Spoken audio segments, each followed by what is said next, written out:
여러분 반갑습니다. 오늘은 신앙의 기초 우리 이와 성령의 은사 관련해서 우리가 방언에 대해서 함께 보기를 원합니다. 우리가 먼저 이제 은사 관련해서 우리가 서론적으로 좀 볼 내용들이 있습니다. 자, 교재가 없으신 분들 교재를 다운로드 받으셔서 함께 보시는 게 좋을 것 같아요. 자, 제가 읽겠습니다. 그리스도를 구주로 영접할 때 성령님께서 모든 하나님 나라의 권세와 축복을 갖고 우리 안에 내주하십니다. 이게 굉장히 중요해요. 그래서 이제 은사를 받는 개념이 아니라 이미 성령님이 우리 안에 다 가지고 계신 거죠. 그리고 그 은사가 필요할 때마다 성령님께서 우리 안에 드러나게 하시는 거예요. 물론 그러기 위해서는 하나님 말씀의 진리가 필요하고 그리고 성령님의 기름 부으심이 있어야 됩니다. 자, 넓은 의미에서 보면 성령님께서 주시는 모든 은혜가 다 은사예요. 그분이 말씀을 전하게 하시고 때로는 뭐 주방 봉사의 은사가 있으신 분들도 있고 청소하는 거에 은사가 있으신 분도 있고 그런 모든 것들을 크게 보면 다 은사죠. 은사라는 이제 말의 뜻은 원래는 이제 gift, 선물이에요. 그러니까 성령님이 모든 걸 다 선물로 주시죠. 물론 가장 중요한 선물은 성령님 그분 자신이고 특별히 이제 여기에서는요. 고린도전서 12장에 나오는 은사들 중에서 대표적인 은사들 방언, 통변, 그리고 이제 영분별 요거 세 가지에 대해서 물론 다른 은사도 다 중요해요. 다 중요한데 저희가 이제 이 가장 많이 쓰는 은사들이에요. 물론 지식의 말씀도 많이 쓰고 신유나 믿음에서 많이 쓰는데 그거 다 하려면 이제 너무 기니까 그건 이제 내적 치유나 이런 데서 이제 은사 강화에 대해서 그런 부분에서 다뤄야 돼요. 요즘에 맛보기로만 방언, 통변, 영분별에 대해서만 우리가 보기를 원합니다. 자, 성령의 은사는요 내가 소유하는 것이 아니며 영적 성숙이 은사의 필수 조건도 아니에요.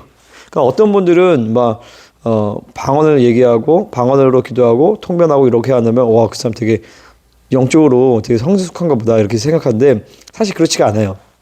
참고로 저희 교회 아이들은 모두 아이들이 다 방언을 해요. 그리고 조금 영이 예민한 애들은 즉각 바로 통변이나 예언도 하는 애들도 있어요. 그러니까 걔네들이 성숙해서가 아니라 이 은사는 선물이기 때문에 하나님이 그냥 그 부분을 열어주시기나 하면 성숙하든 성숙하지 않든 그 은사는 드러나게 돼 있어요. 근데 중요한 건 이제 이거를 내가 성숙하게 쓰느냐 성숙하게 정말 교회에 덕을 끼치고 영혼들을 세우는데 사용할 수 있느냐 성령의 인도하심 안에서 성숙한 인격과 그리고 말씀의 기름 부으심 안에서 말씀의 체계 안에서 그걸 잘 쓰냐 못하느냐 이건 또 다른 문제죠. 그래서 성숙한 사역을 위해서는 성숙한 인격과 삶의 거룩성이 전제됩니다. 물론 이제 하나님 말씀도 정확하게 알아야 돼요. 모든 성도는 은사를 사용할 수 있으며 은사는 성령님과의 교제에 있어서 접촉점의 역할을 하고 영혼을 섬기는 데 매우 유용합니다. 그래서 어떤 분들은 이제 특별히 방언 받고 막 이런 거에 대해서 좀 상처가 있는 분들이 있어요. 내가 그래서 똑같이 막 수련회 때 갔는데 자기 더 열심히 했는데 애들은 막 어떤 애 막 술 먹고 담배 피는 애가 갑자기 방언 받고 나는 못 받아. 그러면 거기서 상처가 생겨가지고 방언을 안 받아도 돼라고 그렇게 거부 반응을 하시는 분들도 있는데 사실 방언이나 은사나 여러 가지 부분 이런 은사적인 측면들은요. 정확하게 말씀에 대한 지식이 있고 성령님이 기름 부으셔서 은사가 필요한 상황이나 교회에 덕을 끼쳐야 되는 그런 중요한 직임이 생기면은 하나님 다 그것을 역사를 하십니다. 그래서 저희 성도들도 보면은 다 방언 얘기하고 다 방언으로 기도하고 그리고 조금 훈련하면은 통변도 다 그러니까 잘하고 못하고는 크게 중요하지 않아요. 근데 중요한 거는 그 은사들이 드러난다라는 것이죠. 제가 어떤 영상에서 환상은 모든 사람이 볼 수 있다 이렇게 얘기하니까 어떤 분들이 그렇게 위험한 얘기를 함부로 하니 그렇게 얘기하시는데 환상을 집중적으로 보고 전문적으로 그 특별한 예언의 은사로서 어떤 그 직임을 감당하는 거는 좀 다른 문제예요. 하지만 우리가 이 영적인 기관에서 영적인 믿음의 안목을 보는 측면에서 넓은 의미에서 환상은요 모든 성도들이 사실은 다 믿음의 안목으로 봐야 되는 거거든요. 그래서 아브라함도 구약의 시대의 사람이었지만 믿음으로 본향을 봤다라고 하잖아요.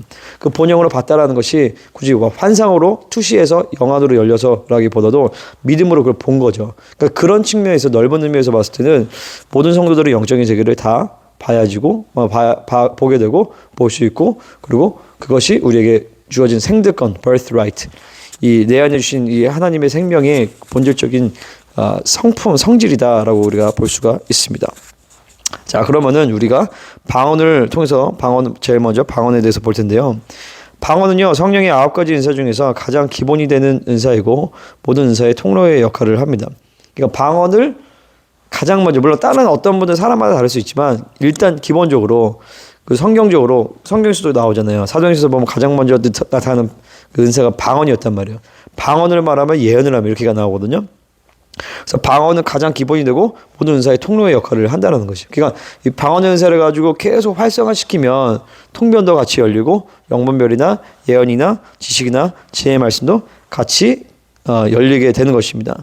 방언은 때로 다른 나라의 언어를 말하기도 하지만 대체로 사람이 알아들을 수 없는 말인 경우가 많아요. 그래서 네가 고린도 전서에 나온 것이 네가 방언으로 얘기하면 너는 말 잘했지만 다른 사람 알아듣지 못한다 이렇게 얘기하잖아요.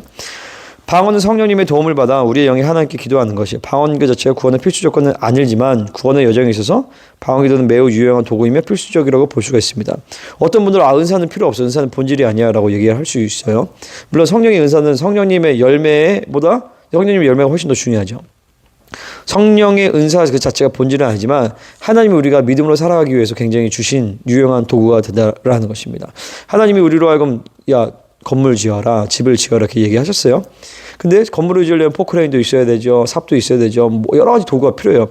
그것을 위해서 성령님의 은사라는 도구를 주셨는데 아니요 이거 필요 없어요. 우리가 숟가락으로도 열심히 지어서 예쁜 집을 만들 수 있어요 라고 하면 그래 잘 지어라고 얘기하겠지만 그것이 효율성에서는 사역적인 효율성에서는 떨어진다라는 것이죠. 그렇기 때문에 하나님은 우리에게 이 성령의 은사들을 주시는 것이고 활용할 수 있게끔 하시는데 이것이 너무도 중요하다 보니까 기독교 역사 가운데서 너무 이 사역에 이 은사에 대해서 공격들을 많이 한 거예요. 원수들이 씨를 뿌리고 방언 기도에 대해서 그건 잘못됐다. 이상한 것이다. 성경적으로 끝났다. 역사적으로 끝났다라고 얘기하니까 하나님의 마음이 아픈 거죠. 자, 그래서 두 번째 방언의 유익과 유의하죠. 방언은 방언을 말하는 자를 영적으로 빌드업 해줍니다. 자기의 덕을 세운다는 것은 영적으로 빌드업. 고린도서 14장 4절에서 보면 방언을 말하는 자기의 덕을 세우고 라고 했던 것이 이제 영어로 edifying이라는 거예요. 영적으로 내가 이제 충전이 되는 것이죠. 지금 배터리 제가 이제 핸드폰으로 영상 찍는데 충전기를 꽂고 있어요. 그러면 충전이 되듯이 우리가 방언으로 막 슈리리리리리리 막 하면은 우리의 영이 하나님과 교통하게 되어지면서 하나님의 성령으로 충만케 되어집니다. 내 영이 세워져요. 그리고 영이 충만해지고 영이 강건해지게 되는 것입니다. 방언을 하나님과 직접 교통하도록 도와주며 원수들이 방해하지 못하는 것이죠. 방언을 통해서 영어로 비밀을 하나님께 구하게 되면 또 반대로 하나님의 비밀을 받기도 합니다. 그래서 우리가 에베소 2장 8절에서 9절에서 2장 8절 9절 2장 6절 그래서 보면 우리가 이 땅에도 있지만 우리의 영이 그리스도와 함께 안침바 되었다고 하거든요. 내가 여기서 있지만 내 안에 그러니까 하나님이 보좌에도 계시지만 하나님은 어디에나 계시죠. 삼위 하나님은 무소부지하시기 때문에 어디에나 계시지만 또 내 안에 계신단 말이에요.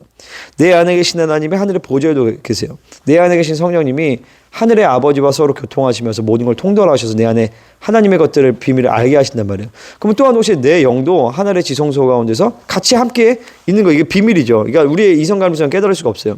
그러니까 우리가 방언으로 말할 때는 영적으로 하나님과 교류하면서 주님과 바로 직접적으로 교통할 수 있도록 도와줍니다. 때로는 그 방언을 알지 못하기 때문에 이거 무슨 말이야 라고 할 수 있겠지만 그렇기 때문에 우리 통변의 은사가 필요해요. 그래서 어떤 분들은 방언으로 막 기도하다가 보면 내가 알지도 못하는데 막 눈물이 나고 갑자기 어떤 막 뭉클해지고 하나님의 음성이 들리는 것 같고 그리고 막 그냥 깨달아지는 것이 다른 사람이 중보하는데 그 사람의 상태와 어떤 것들을 막 깨달아져. 이런 것들이 다 이제 방언 기도의 유익인 것입니다. 고린도서 14장 2절에 방언을 말하는 자 사람에게 하지 아니하고 하나님께 하나니 이는 알아듣는 자가 없고 영어로 비밀을 말함이라. 그래서 방언은 통변과 함께 할 때 더 큰 능력을 발휘합니다. 방언만으로도 우리의 영은 성장하지만 우리의 마음은 열매를 맺지 못하기 때문에 방언하고 통변하고 것이 필요해요. 그러면 많은 분들이 통변의 은사에 대한 경험이 별로 없기 때문에 방언은 많이 하지만 통변에 대한 그 경험이 없기 때문에 통변은 또 특별한 사람만 한다라고 얘기를 합니다. 그런데 뭐라고 얘기하면 고린도서 14장 13절에서 방언을 말하지 않는 통역하기를 기도하라라고 얘기해요. 뭐냐면 야 너 방언 받았냐? 방언으로 기도하냐? 그러면 통역도 기도해라. 그럼 내가 통역을 열어줄 것이다.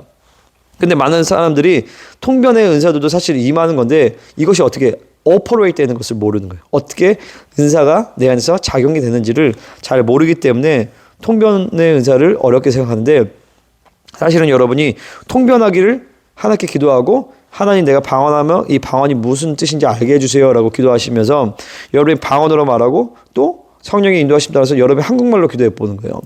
그러면은 방언을 얘기할 때 크게 세 가지 음성이 같이 나오거든요. 하나는 성령의 음성이 나오고 하나는 여러분의 영의 소리가 나오고 하나는 여러분의 사고의 소리가 같이 나와요. 그러면 막 슈리리 아라바 스코라리 아라바 스케리리아 하나님 당신을 사랑합니다. 당신을 경배합니다. 그렇게 하면서 방언으로 계속 한마디 하고 한국말로 하다 보면 내가 생각하지 못하는 어떤 기도들이 막 연결이 되게 돼 있어요. 그게 사실 통변이 되는 거예요. 그러면서 계속 그것들을 활성화할 때 내가 기도하면서 아, 내가 이렇게 기도하는구나. 내 마음 끝에 이런 것이 나오는구나. 하나님은 나에게 이렇게 말씀하기를 원하시는구나. 라는 것들이 서로 이렇게 연결이 되어지면서 깨달아 알게 되어지면서 마음으로도 기도할 수 있게 되는 것입니다. 그 외에도 방언의 유익은 굉장히 많은데 여기까지만 하도록 하겠습니다. 질문이나 뭐 궁금한 거 있으시면은 댓글이나 그리고 제 이메일로 보내주시면 감사하겠습니다. 그러면 다음 시간에 통변에 대해서 보도록 하겠습니다. 그럼 안녕.